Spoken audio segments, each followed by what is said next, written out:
Hello and welcome to the two-man power trip of wrestling. I'm your host, JP John Poz. With me today, very special guest. You may know him as Mace or Mase of the Maximum Male Models. He is a former NFL player, former WWE Superstar. He is Brennan Williams. Brennan, welcome to the two-man power trip. How you doing? Hey, John, thanks for having me.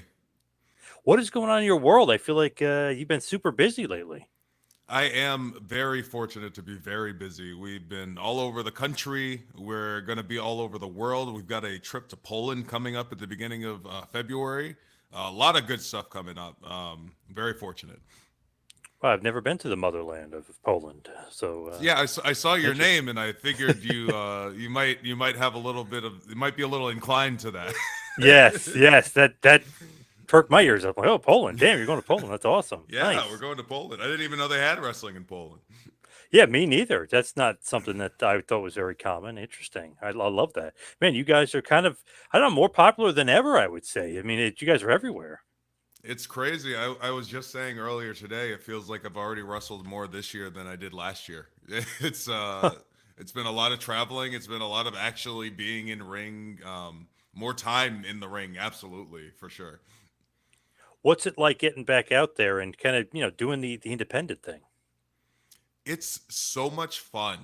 That's the biggest thing I've kind of noticed going into the independence is the freedom, and it's just the ability to enjoy it again. It's not. I mean, it's a job. Obviously, I'm making a living off of it, but at the same time, like I'm not super paranoid about everything, or I'm not super worried about this direction or that direction.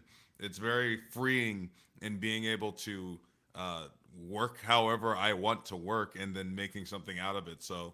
I guess the buck stops with me as opposed to it stopping with Vince or Hunter or whoever my boss was. That's very cool. It's very freeing. Like you have the freedom. You can kind of do what you want. You don't have to say, "Oh, this is such a great idea. This is awesome," and then them saying, "Nah, let's do something else," or like not getting it out there. It's so much better, right? Right. And I can immediately get the feedback of, because of the platform of having been a former WWE superstar, people are starting to see it. And, it's like a whole different type of momentum that's completely reliant on me. And I think that's really cool. What's so interesting about you, it's like, man, what a great personality. He's a big guy. He's a big dude, former NFL player. So I was looking up. I was like, wait a second. His dad was Brent Williams. I remember Brent Williams. He was awesome for the Patriots for like almost a decade, really. So I was like, oh my Yes, he god, was. I can't believe when you were wrestling, I didn't realize your dad was Brent Williams. He was the man. Yeah, no, my dad was a great NFL player. He played for 11 years, I believe, in total, mostly for the Patriots, also for the Jets, and for the Seahawks. But I grew up in New England. That's where they're actually still based. My brother is still there. He works for the Patriots. He's a scouting. What is his? He's a very important talent scout for them now. I Oh, forget what his exact position is, but he's doing really good over there. So as things change over there, hopefully things keep going well for him. nice. Now, as far as you growing up in that area, were you a big like WWF guy, or were you a wrestling fan at all, or not really? I was always more of a wrestling fan than I was a football fan. Oh I, wow, surprised. yeah, yeah, I played football, but I think partially because my dad was in the NFL, it was very normal for me. There was nothing particularly special about going to a Patriots game. It was something that I did. It's something that my dad did. My brother did it. It was kind of just like it was. I don't want to say a chore because I enjoyed playing it, but it was just a part of life. But when I discovered wrestling, probably when I was about 9 or 10 years old, playing the video game, I played the video game first. I immediately fell in love with it because I've always been on the more artsy side of the spectrum, less of a jock, more of a theater geek. So to find something that kind of combined the fact that you could be a big muscle bound jock, but also be creative and present a character and have cool music and it's performance. It was really perfect for me, and it was something that I always intended to do after my football career was over. And thankfully, it's what happened. Yeah.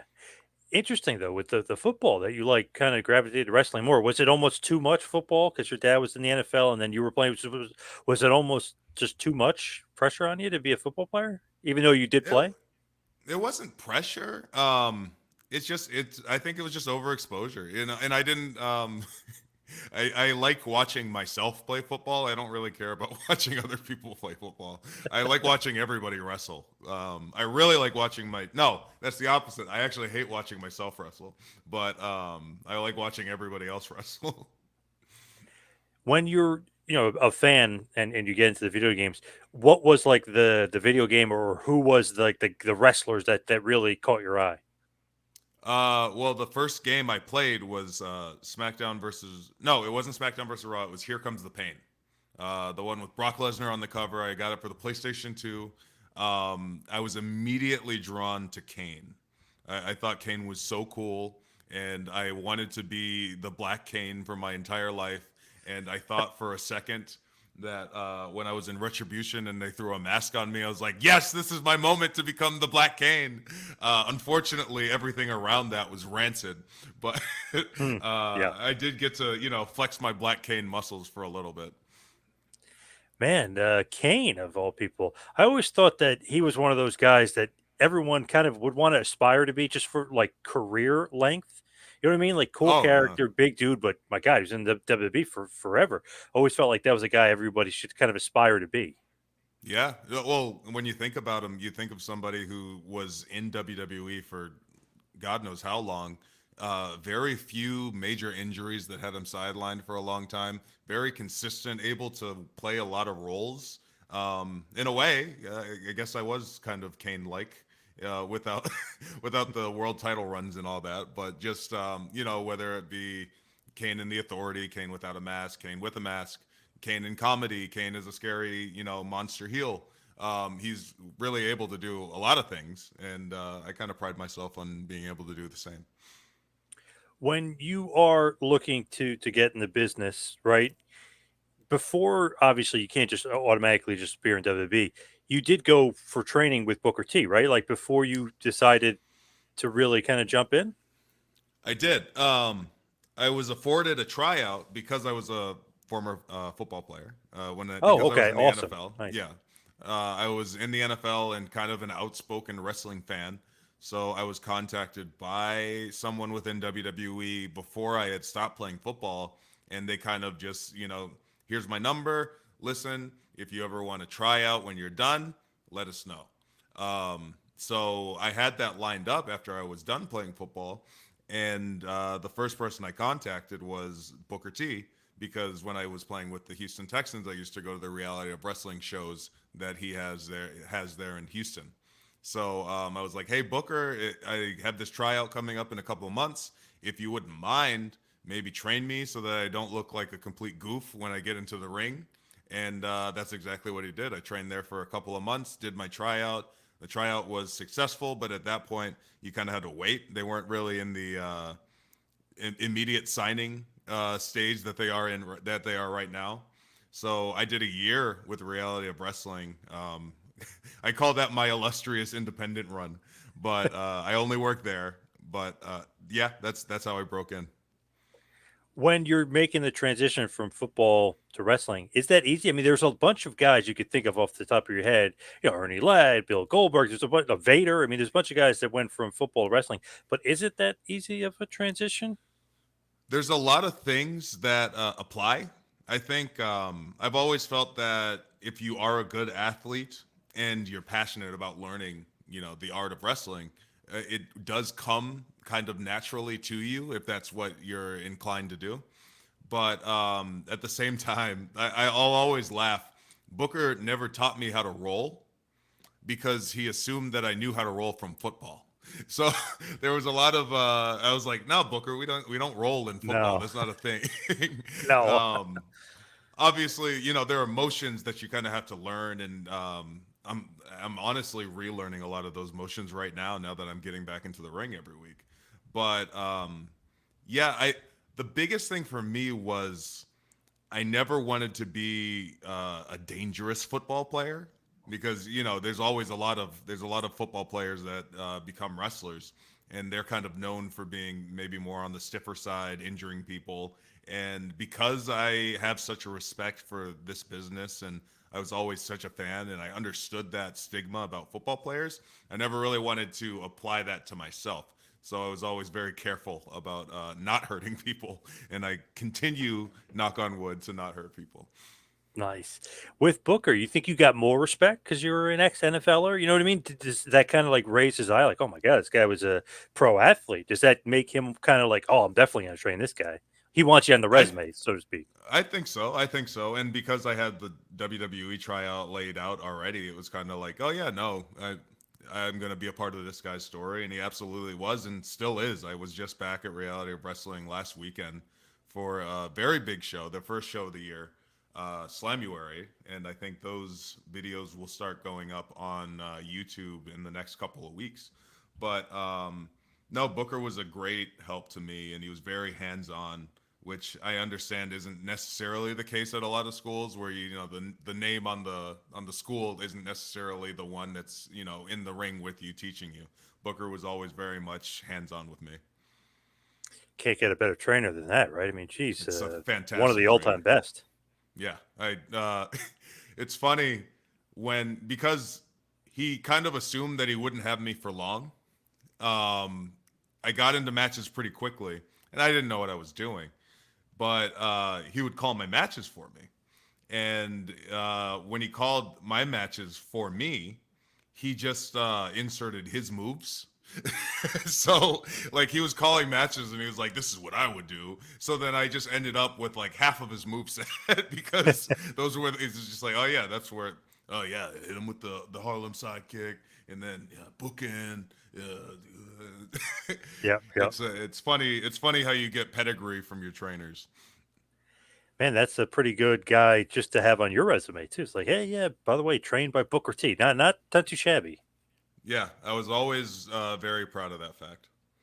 What's like the best advice you think he gave you looking back? Maybe you didn't know it at the time, but looking back at it now. I always think about this because I'm not from any kind of actual combat background, which I think is actually probably the best background to go into wrestling. If you were not a wrestler, if you were an athlete from something else, I think having an amateur background, an MMA background, like a grappling background, are all very helpful in professional wrestling, at least in terms of making the holds look real, making certain things, understanding how things feel. And the one thing that I learned from Booker, not being a combat specialist myself, was if it looks cool, it doesn't matter. Like that. And I've always that's always really stuck with me. Where it doesn't necessarily matter. You want to do the holds right, but as long as it's not making people raise eyebrows and it looks cool and it's entertaining, then the rule of cool always is what matters. It's like Ultimate Warrior back in the day. Everyone knew who he was. He's one of the most famous wrestlers of all time. You think that he was great with the wrist lock and stuff? No, of course not. But Yeah, nobody comes to see the Ultimate Warrior do a wrist lock. yeah. So it doesn't necessarily have to be 100% for precise, if you will. Right, right. It's more about being in the moment and reacting with the crowd and following their lead. Does he praise more of like the character end of things, like for you to really use your charisma and character and connect with the audience, or was he kind of just like wrestling based? Booker was he definitely was very he cared about the wrestling, but at the same time, it was Booker was a character. At the end of the day, like Booker will be the first one to tell you he only has five moves, and one of them is this look and the spinneroonie. So he liked your wrestling to be tight when you did it, but he also understood, hey, the crowd isn't necessarily connecting with the wrestling; they're connecting with the person and the character and what you're projecting in the ring. So there was a lot of focus on character stuff, which I think is really important now. Big time, big time. When you get the tryout, right, and then you basically go to ROW, you wait a year. How do you get back on the radar, and how do they scoop you back up? WWE. Well, I think if I remember correctly, the timeline was I did my 3 months, I did my tryout, and then about 2 months later, they called me back and they said, "Hey, we liked you at the tryout. We're gonna hire you."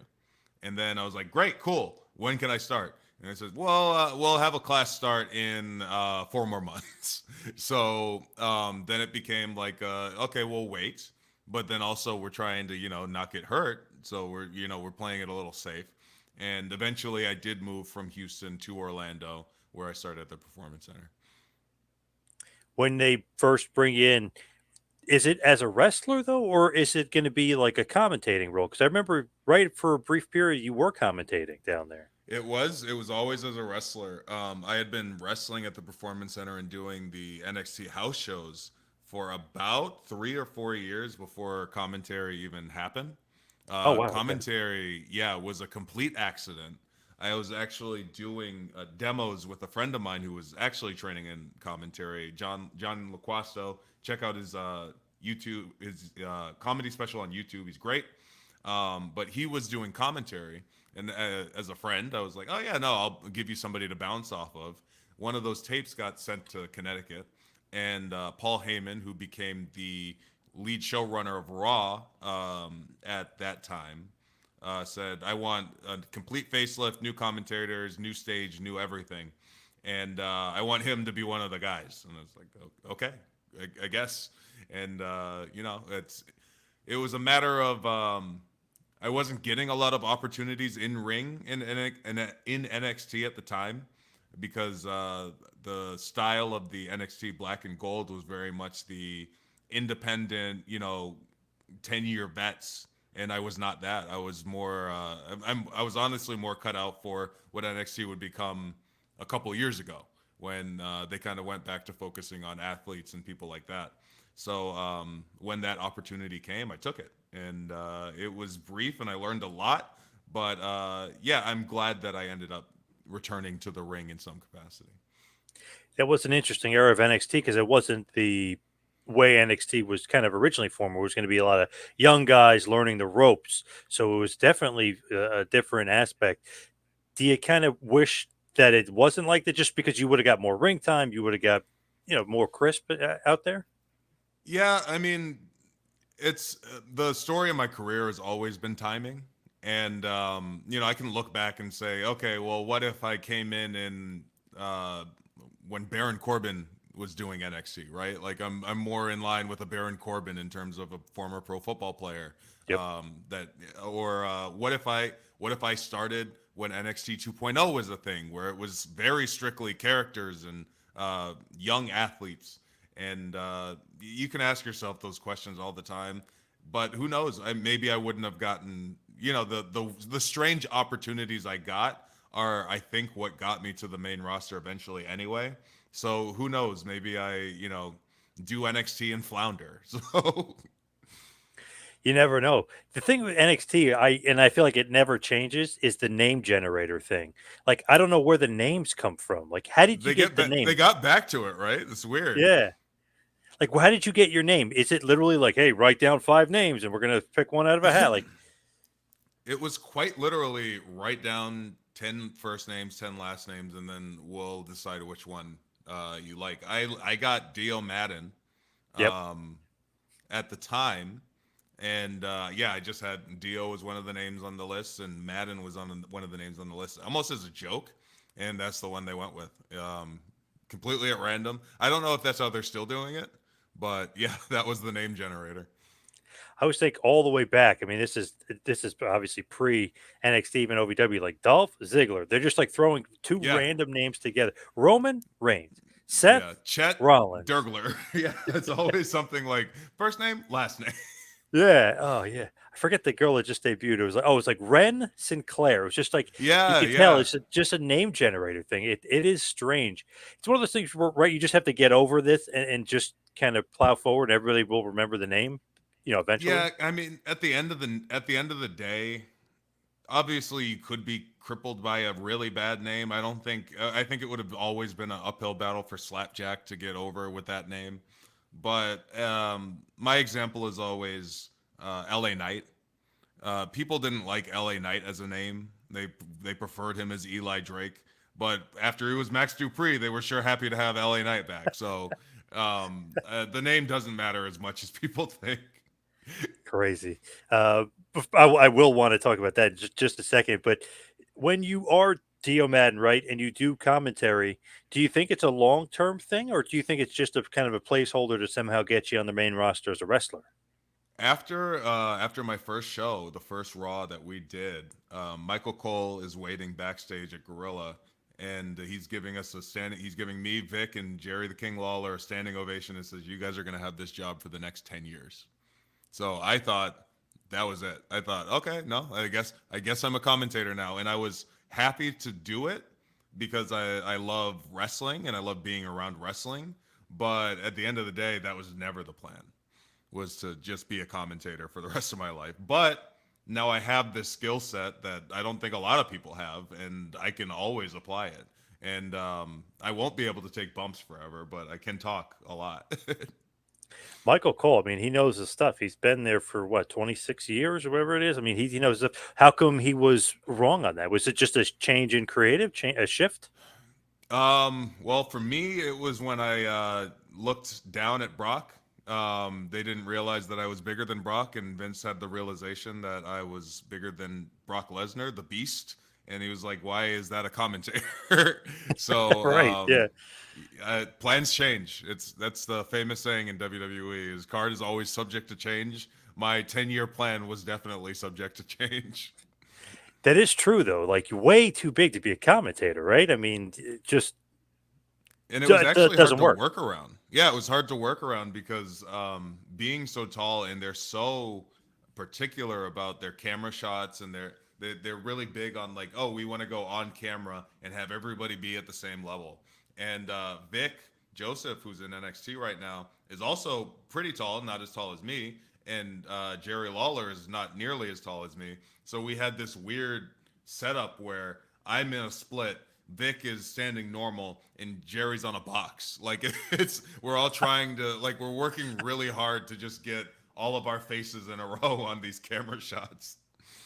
Wow, damn! I mean, that's nuts. That's like, old school comedy act or something. You know what I mean? Like, hey, Yeah, don't let the people see your feet and yeah, how tall you are, what you're doing underneath the camera.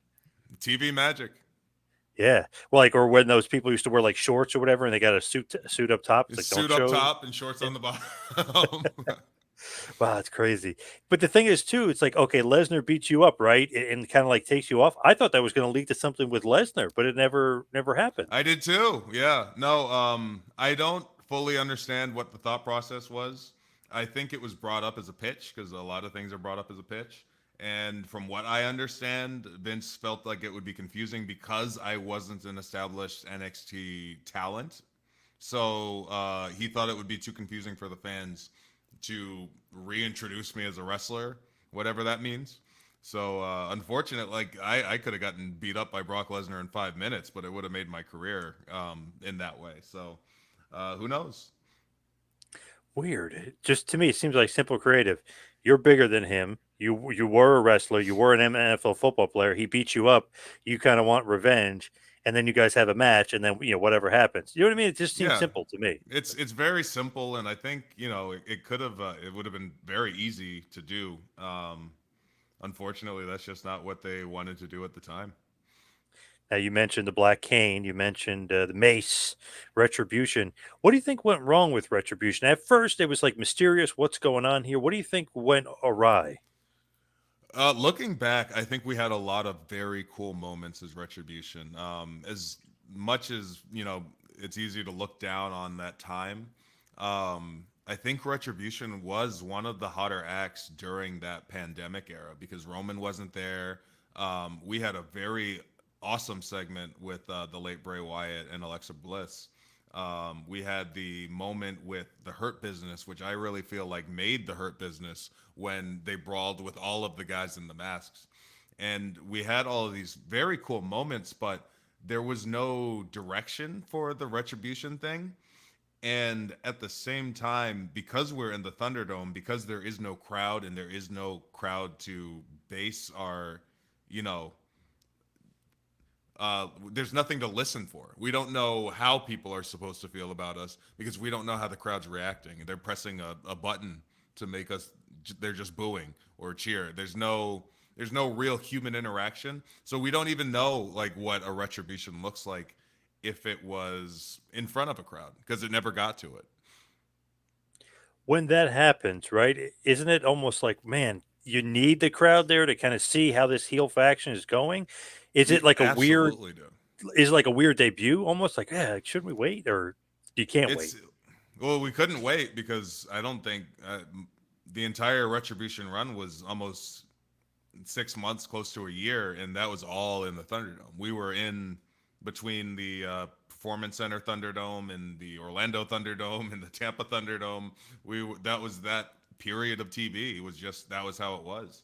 But yeah, it's so hard to base your performance around nothing, and Twitter reactions were obviously universally negative, but it's such a small portion of the audience, and to know what kids thought of Retribution, or to know what if people maybe liked it ironically, or to play it as a funny thing, or as an actually legitimately scary thing, we would never know. I always get when I do signings and stuff, people are like, "Oh man, I loved you in Retribution." I was like, "Really? Cool." I wish they knew that. Yeah. Were you supposed to be unmasked, like the guys in Retribution, or was it supposed to be more of a mystery? um, from what I understand, they unmasked the ski masks because they thought that Fox, because we were on SmackDown, thought that we were Antifa, and they were like, "You should probably not do Antifa." So then we became Bane from The Dark Knight Rises, Yes. and I don't know. I don't know what we were supposed to be. I always wanted to be like Power Rangers villains, like where you've got like different, you got all these little weirdos, but they all work together as like a unit to take on good guys. Um, Hey, Lord Zed could have came in, right? yeah, exactly. No, Ali was our Lord Zed. Imagine, you have like your is it what's the guy's name?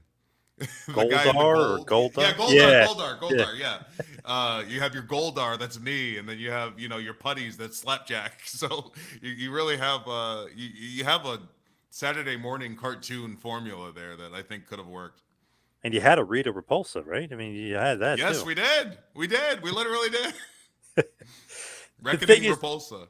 yeah, the thing is with like that group. Okay, the Bray Wyatt thing was cool, and when you guys destroy the Performance Center and breaking glass and stuff, that's Hmm. cool. But then you guys got the complaints. That's what it was from Fox. They were saying that was like rioting and Antifa. That's what the really was the complaint of The it.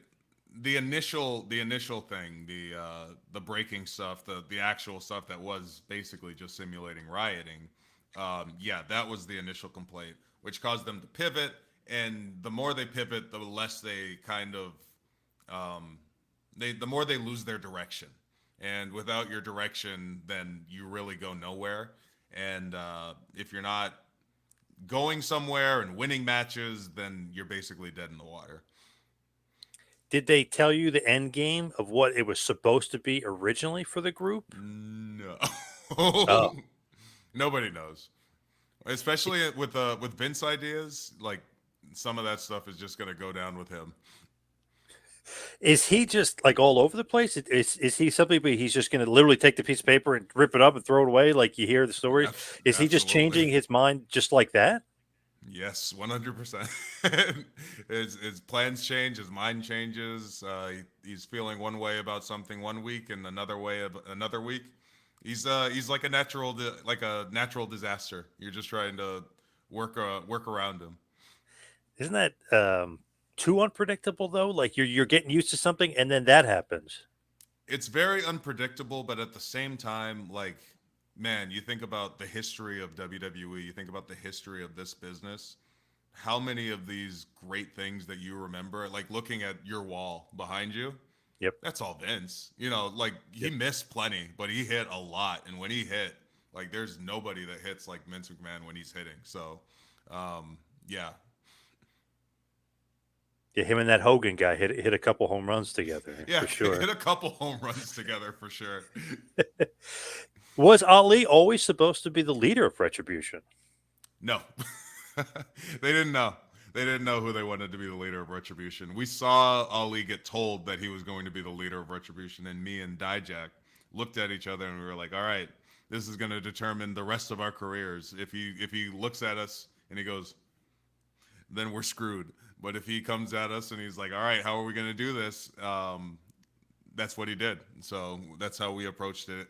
Retribution was always very much an us against everything, because we felt like the creative wasn't behind us necessarily, the fans weren't behind us necessarily. So we were just down to try and make it work however we could. And I will always remember that fondly, because I like us against the world scenario. Hey, Michigan versus everybody, right? It worked for the Wolverines. So yeah. Absolutely. When you look at it though, is he too small to be the leader of a guy like you and Dijak, or does that work perfectly that he's like this smaller guy, but he's good in the ring? Like, does that work or does that not work? I think that's the beauty of it. I think in wrestling, right? At the end of the day, it's going to come down to being in the ropes and having a wrestling match, right? And I think everybody, in theory, should be able to win a wrestling match because of a certain strength. If you're looking at me and Dijak, it's we are big guys. If you look at somebody like Ali, he's technical, he's intelligent. So I liked Retribution because, and if you look at it, there's never been like a more diverse, multicultural, varied body types. Like Retribution had like something for everybody. We had an Australian guy, we had a half black, half Korean girl who fights, like Joshi Strong style. We have Dijak, who's a big guy that flies all over the place. You've got me, that's like an agile big man. And Ali, who's excellent at like everything. It's like a really, it's like a super team that never got off the ground. It is interesting. Do you think the gimmick held you guys back though? Like in the mask, and it wasn't like normal masks. Some of them were like a little goofy. I know Dijak at one point was making fun of the mask. But like, do you think it was like a too goofy just the way the presentation was? It could be, but at the same time, like goofy stuff works. I think our truth is one of the greatest of all Yeah, time, and yeah. our truth is hilarious. It's when it comes down to it, if you put your weight behind something, it'll work eventually. We just never had the weight behind us. Do you think you and T Bar, aka Dijak, I mean, do you guys think you could have been like tag champs? Or it seemed like they were giving you guys a decent push, like getting decent wins over some pretty big names, and then all of a sudden nothing. We thought for sure, like at that time. So now I think it's very hard to become tag team champions. I think the tag team championship is a bit of a like main eventer. Hey, you're not the main champion right now, so you can be tag team champion right now, kind of thing. Yep. It's been tied up in the bloodline storyline for the better part of the past 2 years. Like Cody Rhodes came back and he was a tag team champion. Like that is a pretty untouchable belt right now. But when me and Dijak were together, we thought that was completely within our reach, and we thought for sure it's like, man, why can't we be Demolition? Like we could surely be Demolition. We Yeah. thought it was such an easy pitch, especially to Vince, who's supposed to famously love big guys. It just never took off. Yeah. It just seemed like you guys were when you just look at the roster, even if you're in there with Strowman or whatever, I mean, you guys were huge. It just Yeah, looked like okay, how are these guys going to lose? Like it almost doesn't make sense sometimes when you look at some of the guys. yeah, I agree. It's like these guys are huge. Come on, they should be dominating the roster. Yeah, Yeah. and So when as they good as as good as I think I'm fine, but as good as Dijak is, I think Dijak's legitimately one of the best wrestlers in the world. It's criminal, like it's criminal that he's not more heavily featured uh, in the main shows. Yeah, I agree. He's been good for a while too, Dijak. So when they split up the group, what do they tell you? Hey, we're going to do this maximum male model thing, or like what happens next because it's just over. When we split up the group, they had me and Dijak chokeslam Ali. They kept us together a little bit, not as Retribution, but basically Retribution. They split us up in a draft, and I ended up on SmackDown where I didn't do anything. Dijak ended up on Raw where he did a lot of main events. Main event, the TV show, not main Yep. event of Raw. Yep. I was sitting at home for a while, and I'm going back and forth with a writer about different ideas of things that I could do when I come back, and some of the things that were thrown out were an executioner. They ended up deciding that was too close to Retribution. They were going to go with a mercenary, like a cyberpunk Blade Runner mercenary, which I really like the idea of. Yeah, that's And cool. when I thought we were going to go with that, I get a call and the writer says, "Hey, we need you at SmackDown this week." I was like, "Cool. Are we doing the mercenary thing?" And he says, "No. Vince has an idea." I was like, "What's the idea?" He's like, "You're going to be a male model." I was like, "All right, great." You're going to do it with Mansoor. I was like, "Even better," because Mansoor, we're actually best friends in real life. We go on family cruises together with all of our kids and wives. So I knew that if we were working together in any capacity, we were going to be able to do something entertaining. That's awesome, though. He's your best friend. I mean, that's didn't know that. That's pretty cool to be able I to was work with him I like that. I was very lucky. As much as I was unlucky in WWE, I was very lucky in the people that I was able to work with in WWE, because by complete happenstance, Retribution was consisting of Shane Haste, who's also one of my best friends, Dijak, who's one of my best friends, Ali, who is like a mentor to me, Mia, who's also a good friend of mine, and I've just always been surrounded in storylines and in groups with people that I love and respect.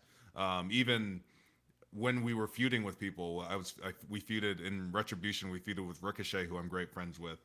Um, we feuded with the New Day, who have been like mentors to me and Mansoor for a very long time now. At least from the learning trees and the people that I've been able to associate with, I've been very lucky in WWE. Maximum male models. Why is that an idea? Where does that come from? Why does he even have that as an idea? Vince apparently wanted male models on his program for a year prior to that idea actually coming to my doorstep. And I guess we just ended up being two decent looking guys who weren't doing anything at the time. And he decided we were perfect for it. And he was right. We were perfect for it. My thing though, when I watch wrestling, sometimes I can't get into some of the characters because I can tell that they're not into the character. Like Tony Storm, for instance, on AEW is the opposite of that. She's so into this character. I thought it was lame, but she's so into it. I kind of like it now because I can tell Mm-hmm. she's so invested. You guys, same thing. At first I'm like, this is horrible. This is the worst. But you guys were so into it. I was like, I don't know. Now I'm kind of digging it. Now I like it. Like this is actually pretty good. Were you really that into the character? So the outlook that me and Mansoor always had was, because we didn't get the opportunity to say, "Hey, I want to be me. Hey, I want to do this." That was never an opportunity that was afforded to us, unfortunately. But we had the understanding that if you are putting all of yourself into a role that's given to you, if you are having fun with that role, if you are doing everything to try and get that thing over, even like your lizard brain, the fan's lizard brain psychically understands, hey, these guys are having fun. We don't have to go out and say, hey, we love this. We love being maximum male models. You guys understand that we are having fun doing this. And for me to get to travel the world with my best friend, have silly matches, it's a completely different character for both of us. We're just throwing stuff at the wall and coming up with fun ideas. We were having fun. It wasn't our idea, and it's not something that we would have ever pitched. But at the end of the day, we love those characters, and I think we really did something entertaining with it. And we just wish that we had more time to do it. Mase and Mansoir. Is that your guys like basically interpretation, or is that the names that they gave you too? That was their idea, and I thought it was hilarious because I had not heard such a funny idea. Because what was the? I think the original idea was to change Mansoor's name to Mansoir or Mansuave or something like that, and then they just like because there was going to be Max Dupri and Mansoir and Mace. Like they just leave my name, but they ended up changing my name too, which I also think is funny. I love it. I mean, it's just one of those things where it's so entertaining because you guys were so into it. But the whole thing was, did Max Dupree really fit in with even though it's his group, did he really fit in with you guys? No, we were very surprised when we found out that that LA Knight was going to be Max Dupri. Clearly, that was not the role that he wanted, but he gave it 100% when he was doing it, and it was the opportunity that was presented to him, and he did his best. But when the opportunity to do what got him to the dance came up, of course, we don't fault him for taking that opportunity, and he's been running with it, and he's doing great, and we're very proud of him. In LA Knight, he just took that to the moon. But it's just funny to think like Vince saw him as Max Dupri and he saw him as a manager of all things. And not like this cut up, ripped as we see him today. Not that he got any bigger; he's still the same cut up, ripped guy. But he saw that cut up, ripped guy as a manager. So weird. Was it age related? Because people always say, "Oh, Johnny Ace didn't like him," or this person didn't like him. Was it age related or something? From what I understand, the initial thought was age related. But the thing with Vince, as I've said in this discussion, he changes his mind every week. Uh, True. Yeah. Butch was also supposed to be like a permanent never wrestle manager, and he had him wrestling at some point. Um, the understanding when working under Vince was very much anything can change. As long as you're on the show, then you're at least a piece that can change. You know what I mean? Yep. So I remember Mansoor had a conversation with LA Knight at some point where he's like, man, like yeah, it's kind of it's weird that they think you're gonna just be a manager, but you're a great wrestler. You look fantastic. You're an amazing promo. You know that at some point they're gonna let you wrestle, and When they you did. look Yeah, and when you look at it too, it's like, okay, there's something with these guys. Do you pitch the ideas of what we're seeing on TV when you guys are on, or is that them giving you stuff? Because you guys seem like you were like more invested into the character than maybe some others. So we were very fortunate and unfortunate in a way that when we were taken off TV the first time after Vince retires and our push ends, uh, we went off and we did a YouTube show, Making It Maximum on YouTube. It's all still there. And that was just strictly us writing our own jokes, writing our own story. And we put out 10 episodes of that. And I think it's some of the best stuff that WWE's put out in a long time. And I recommend anybody who hasn't seen it, go check that stuff out because I stand by it. I think that stuff is hilarious. Um, we weren't doing anything. That's all we did. And the writers on Raw saw it and they were like, why aren't we using these guys? We need to have these guys on TV. So that parlayed into us getting moving to Raw suddenly and being put into a storyline with the Alpha Academy. And because they saw what we could do on our own, we had a level of trust that we never had before with the writers in terms of if we had an idea, we could throw it out there and it would probably happen. They trusted our, comedic timing and our sense of, storytelling enough to let us, yeah, if you have a line you want to throw it in, which was not the case for the majority of our careers in WWE.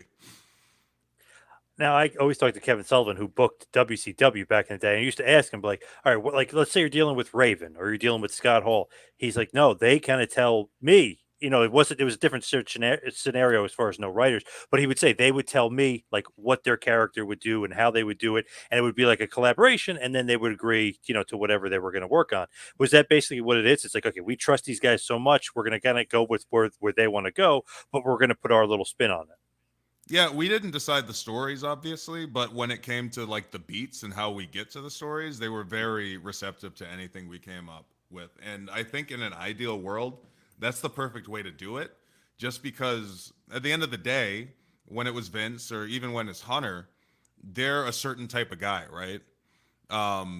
Using Raven as a great example. There's no way Kevin Sullivan understands what is the mindset of a guy in his 20s and 30s that's in the Seattle grunge movement. Like Yeah. that's not his Yeah. vibe. He's from a Yeah. completely different world.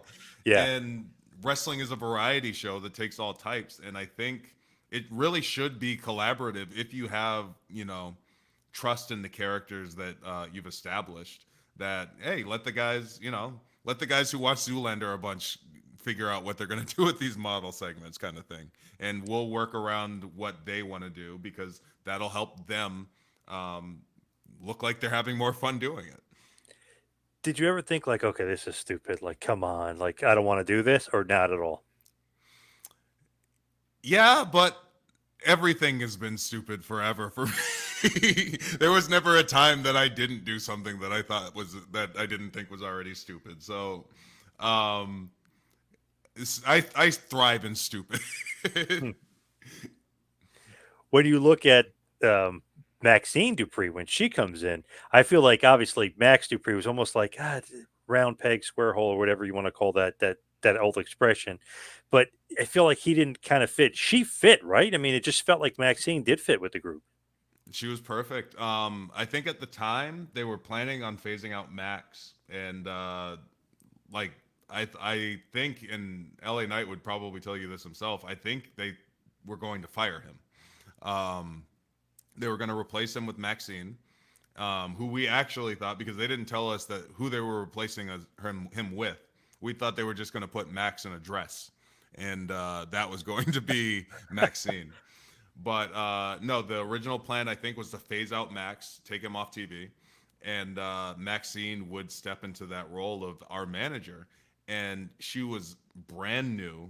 I think she had been in the performance center for a couple of months, but she was just perfect. And that's me and Mansoor's wrestling daughter. We take all credit for all of her future success because we molded that little lump of coal into a diamond that is doing great every week on TV now.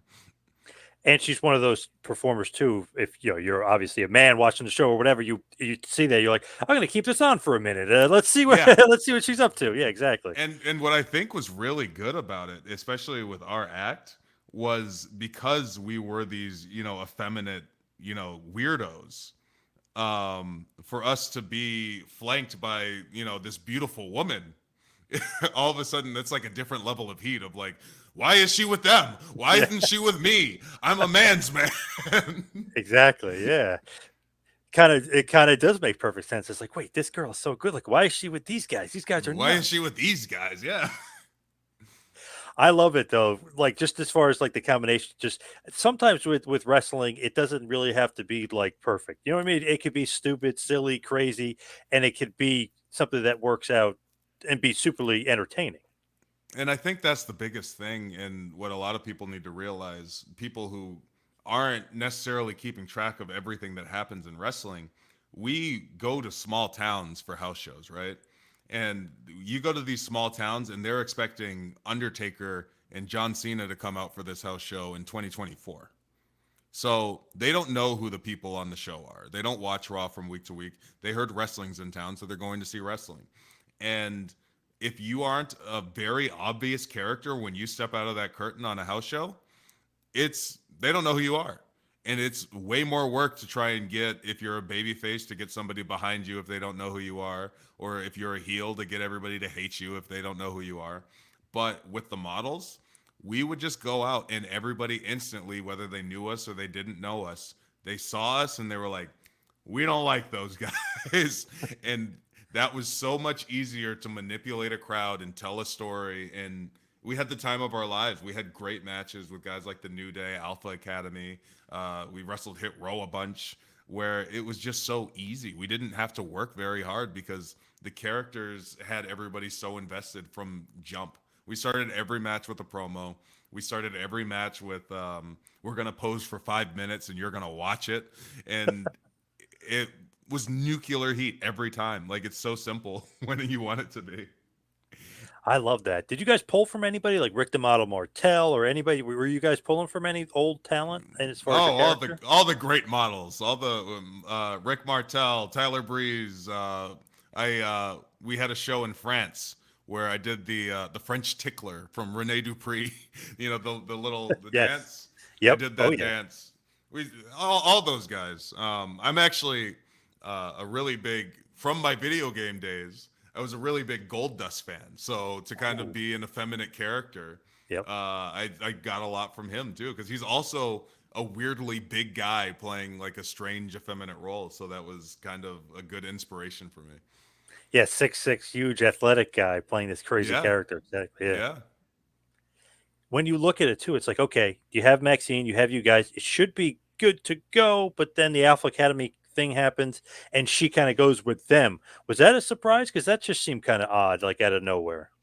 Yeah, it was a surprise. Unfortunately, we got a mandate that we weren't allowed on TV as this character, as these characters anymore, and weren't really necessarily sure why. But it was specifically that me and Mansoor weren't allowed to be the maximum male models anymore.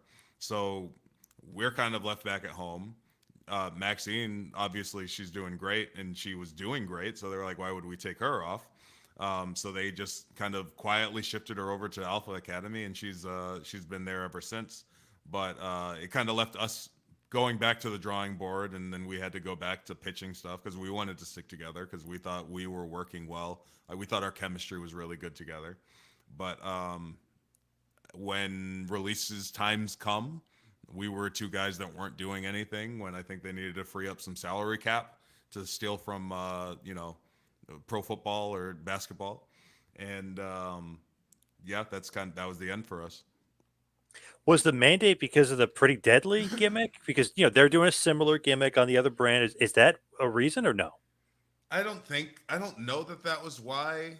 There's no reason why you can't have two kind of similar gimmicks on, opposite shows. And even, I mean, I thought there was money to be made in just having us feud. We Yeah. pitched having a match where we feuded over who the most beautiful tag team was, and we would have the opposite of a bra and panties match, where instead of stripping off each other's clothes, we'd have to get dressed up in a really ugly outfit and then get a picture taken. And then like after getting our picture taken in an ugly outfit, we could never be seen on the runway again. So we'd have to change characters. Unfortunately, it's just not the direction they were interested in going with.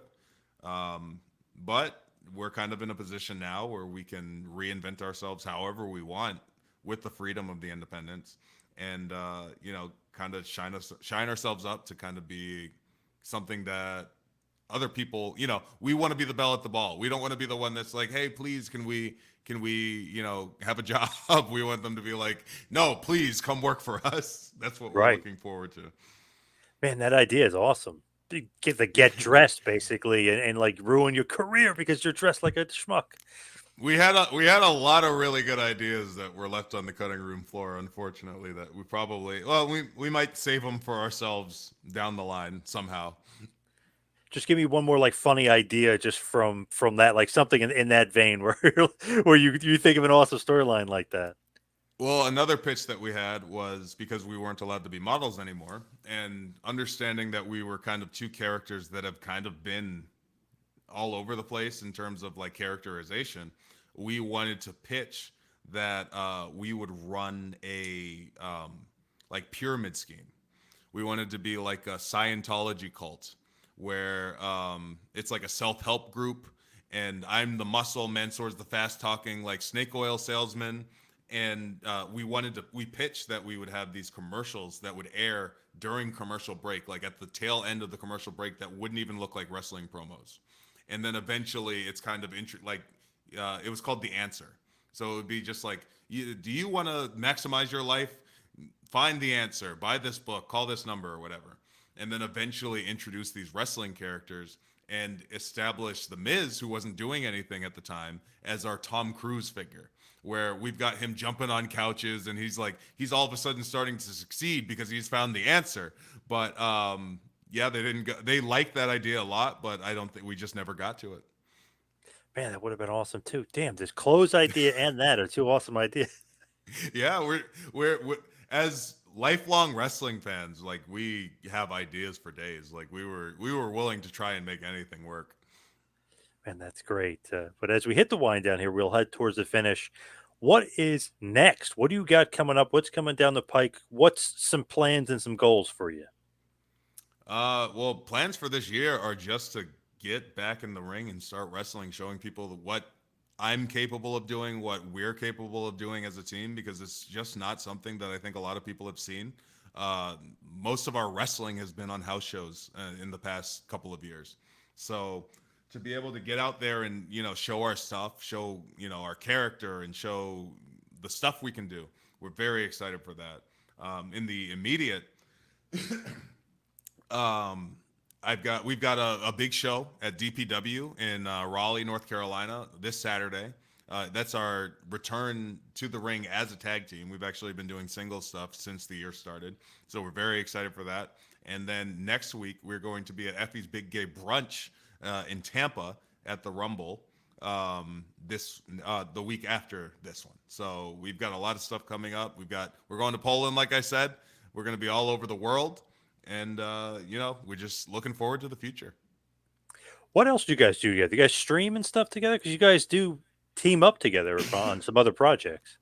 Yeah, the first thing we got fired, the day we got fired, I called Mansoor and I was like, "Hey, you feel like streaming? Because the 90 days is really, designed to kind of wind down your momentum from WWE." And we were like, "Man, we're not going to be any hotter than we are right now, and there's nothing stopping us from live streaming. We've had this Twitch channel forever." And it kind of just became something that we did, and we have a blast. We tell fun stories. We play games. We do all kinds of stuff.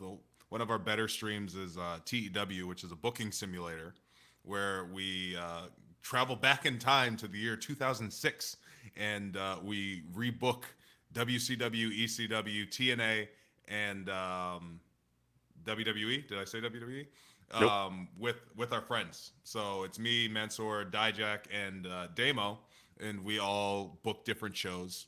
And like we had like a big draft in the beginning, and it's like an alternate universe where WCW has moved to Japan because the competition is too stiff in America. Dijak runs WWE exactly the same way Vince would run WWE in that era. It's a lot of fun. You can follow us on that at twitch.tv/greatblackotaku. And you can find me on any socials at Great Black Otaku. Nice. Love that. Love that.